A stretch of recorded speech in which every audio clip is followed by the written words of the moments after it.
पूरे power plant के कोल handling plant की सारी ड्राइव देखने के बाद अब आप लोगों को लग रहा होगा कि मैं तो कर सकता हूँ ये काम, काफ़ी आसान है। सिर्फ कुछ मोटरें हैं, कन्वेयर्स हैं, प्रेशर है, स्क्रीन है। तो ये सारे प्रोसेस जानने के बाद अब आप लोगों के अंदर एक कॉन्फिडेंस लेवल बिल्ड हो रहा होगा कि पावर प्लांट का ये सेक्शन घूमना तो बहुत आसान है, इसके बारे में जानना उतना मुश्किल नहीं है। लेकिन जब प्रॉब्लम्स आते हैं दैट मीन्स सपोज एक मोटर बंद हो गई। मोटरें आपको हर जगह मिलेंगी, हर इंडस्ट्रियल एरिया में मिलेगा आपको, हर इंडस्ट्री में आपको इन सब चीज़ों पे ही तो काम करना है। तो जब इंडस्ट्री में ये सारे मोटर्स रन करते हैं, उनको ऑपरेट करने के लिए कोई इंसान वहाँ पर नहीं होता, वो सारी चीज़ें ऑटोमेटेड होती हैं और इसी चीज़ के बारे में जानना है। तो नॉट ओनली पावर प्लांट, आपको किसी भी इंडस्ट्री में आपको कोई सा भी सिस्टम मिले, आपको वहाँ पर मोटरें ज़रूर मिलेंगी। मोटर्स, अब मोटर्स के टाइप बहुत तरह के होते हैं, लेकिन हम पहले सिर्फ मोटर्स देखते हैं कोल हैंडलिंग प्लांट का CPP के अंदर, that means captive power plant, जो कि आप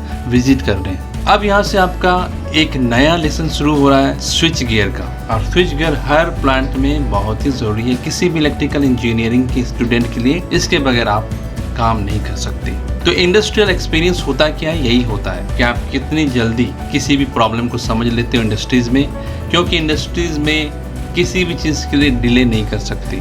नॉट ओनली इन इंडस्ट्रीज़, कहीं भी, इवन इन ऑफिशियल जॉब में भी आप किसी काम को टाल नहीं सकते, क्योंकि हर काम का इम्पोर्टेंस होता है। तो यहाँ पे कोल हैंडलिंग प्लांट में क्या हो रहा है, फ्यूल की हैंडलिंग हो रही है। कोल हैंडलिंग प्लांट इसीलिए कहते हैं इसको।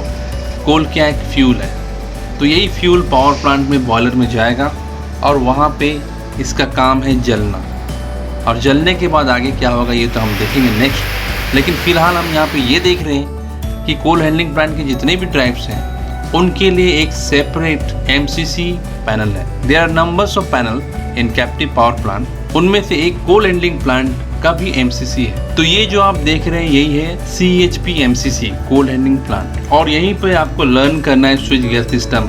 एक प्लांट के अंदर से आप इन सब चीज़ों को समझ रहे हैं, तो स्विच गियर सिस्टम में काम करना, कैसे प्रॉब्लम अटेंड करना और कितनी जल्दी उसको समझना बहुत इंपॉर्टेंस है। यदि फ्यूल रुक गया तो कुछ ही घंटों बाद हमारा पावर प्लांट फ्यूल की कमी से बंद हो जाएगा और पावर जनरेशन स्टॉप।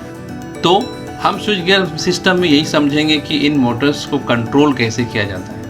यदि आप समझ गए तो आप समझ लो कि आपने एक पहला लेसन कंप्लीट कर लिया है, और इसके बाद हम 1 बाय 1 धीरे धीरे और भी ड्राइव्स देखेंगे, पावर प्लांट भी सीखते जाएंगे, और उसके साथ जो भी अटैच ड्राइव्स हैं उन सारे ड्राइव्स पे हम काम करना सीखेंगे। So it is very important to learn all the things, और आप सभी से रिक्वेस्ट है कि 1 बाय 1 सारे लेसन्स देखें।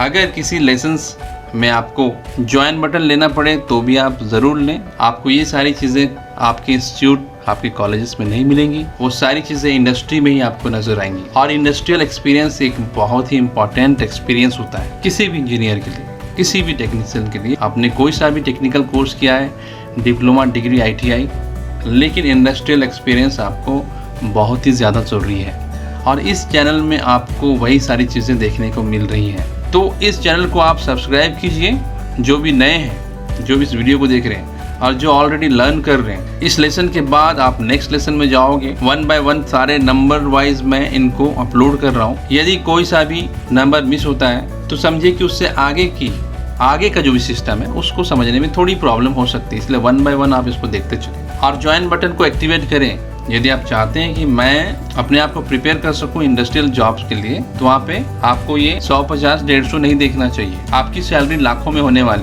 लाखों ना सही, एक अच्छा पैकेज तो आपको मिलेगा ही, लेकिन किस एवज पे मिलेगा, आपके नॉलेज पे, आपका एक्सपीरियंस कितना है, आप कैसे किसी इंडस्ट्री को सर्व कर सकते हो। ये सारी चीज़ें बहुत ही इंपॉर्टेंट होती हैं किसी भी इंजीनियर के लिए, और इलेक्ट्रिकल इंजीनियर्स के लिए तो बहुत ही ज़्यादा ज़रूरी है कि वो चीज़ों को अच्छी तरह समझें, क्योंकि इलेक्ट्रिकल इंजीनियरिंग में हम किसी भी चीज़ को इग्नोर नहीं कर सकते। इसमें सारी चीज़ें परफेक्शन के साथ होनी चाहिए। RYB सिर्फ 3 ही तार हैं जैसे लोग कहते हैं, लेकिन इस RYB के अंदर ही एक पूरा महासागर है, और पूरा सिस्टम आज उसी से चल रहा है। ऑटोमेशन है, टेक्नोलॉजी है, जिसमें इलेक्ट्रिकल इंजीनियर्स, इंस्ट्रूमेंटेशन इंजीनियर्स का बहुत ही ज़्यादा रोल है। तो इसके बाद जो नेक्स्ट लेसन आएगा 1 बाय 1 आप उसको वॉच करते चलें, और जो भी मुझसे जुड़े हैं, जो भी इस इंडस्ट्री से जुड़े हैं, आप एक इंडस्ट्री के अंदर ही हो, तो आपके अंदर पावर प्लांट का एक बहुत ही अच्छा एक्सपीरियंस आने वाला है। और इनफैक्ट कई सारे स्टूडेंट्स ने ये साबित कर दिया है कि यदि सच्ची लगन से कोई भी चीज़, भले ही हम ऑनलाइन या ऑफलाइन सीखें, लेकिन यदि मैं नॉलेज ले पा रहा हूँ, दैट मीन्स वो नॉलेज किसी न किसी दिन मुझे सक्सेस दिलाएगी ही। तो इसी के साथ मैं रखता हूँ, और इसके बाद का जो नेक्स्ट लेसन है कल ही अपलोड होगा। आप बने रहिए इस चैनल पे। Thank you very much.